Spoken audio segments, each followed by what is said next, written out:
To focus this talk a bit, how many of you here have heard of a concept called brain training? All right, some of you.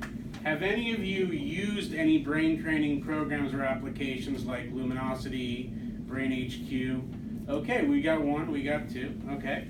Did you guys find them fun, productive? Fun. Okay, good. Now, fellow Toastmasters, guests, I would like to focus the talk a little bit and introduce you to the pros and cons of this new idea that's been hitting the news.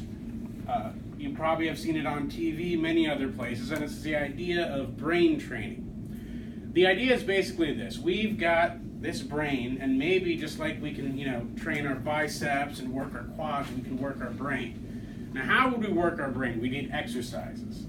So some neuroscientists and other technology experts have created companies that are putting out handy apps that you can download on your phone, and with those you can play brain training games. These games are supposedly designed to help you increase your vocabulary, your thinking speed, etc. However, we don't know if they really will work as promised. And in the next couple of minutes, I'm going to take you through some of the evidence for and against, and try to look at the whole balanced picture of whether brain training can actually work for you. So first of all, an example. So these are screenshots from a program called Luminosity. What Luminosity is, you download it on your phone, you tell it what your goals are in terms of what cognitive areas you want to improve. They then give you specific games to improve certain things, memory, visual acuity, etc. And they provide a way for you to track your best score, see your progress. Okay? I'll admit, these games are fun. There's a lot of fun games in there. There's one game that kind of reminds me of Duck Hunt a little bit, if any of you guys remember that game. There's other games that you might resemble Tetris or word matching games. They're basically games you've probably seen in other contexts, but they're supposedly refined to fine-tune and sharpen your mental abilities. And the companies that make these games have a lot of claims. So this is from Brain HQ, which is a competitor to Luminosity, and they claim that they have studies that show that seniors who use their games are then 38% less likely to get into accidents. They had another study which they claim that after playing their games, you'll have 135% more auditory processing. So you can hear better, I guess. 48% fewer at-fault car crashes. 2x faster visual processing speed. These are big claims, and as there's a quote in science which is that extreme claims require extreme evidence. So do they have the evidence to make these claims? Unfortunately, perhaps not.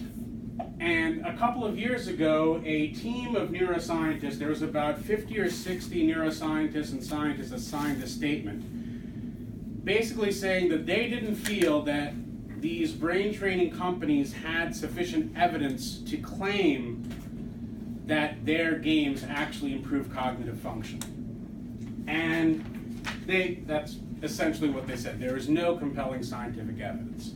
And their points were mostly that, number one, while there were studies that showed improvements, not all these studies were well designed.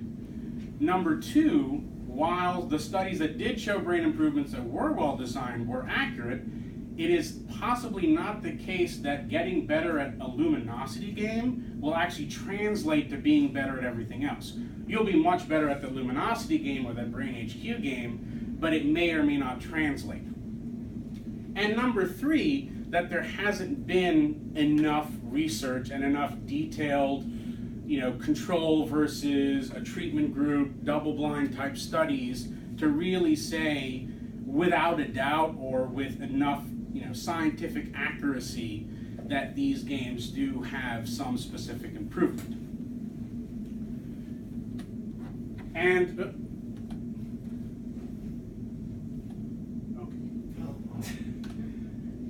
okay, well, anyways, I'll just, you just watch this screen for a bit, I'll keep going. So one particular study that I thought was kind of interesting, and I found 4 or 5 papers, which if you want to discuss this further, I can show you some of those papers and give you the more technical version of this talk. But there are some papers that showed that if you compared someone who did, say, 60 hours of Luminosity versus someone who did 60 hours of whatever their favorite game is, this is Civilization 5, it's my favorite game. I like to think that the controlling an empire throughout history and planning great military battles does wonders for my cognitive improvement, but mostly it's just fun, and I can admit that. But they found out that if you compared Luminosity to another video game, and one paper picked Portal, which is a puzzle game where you shoot portals and you have to jump out, that the people who played Portal actually, the video game, actually had greater increases in their performance than the people who were doing Luminosity. And so there's an idea that maybe you don't need a specific set of brain training games. Maybe to train your brain, all you need to do is do something challenging and intellectually stimulating. That could be Civilization, that could be something like chess, you know, much more traditional, could be crosswords, could be Sudoku, could be anything you want. So what's my take-home message? Unfortunately, there isn't a clear take-home message, as in a lot of science. The data, the science isn't settled. And there are people who may get significant gains from something like Luminosity or brain training, and there are populations, aging populations, who they found that there is some improvement if those people sort of keep their mind active by doing these games.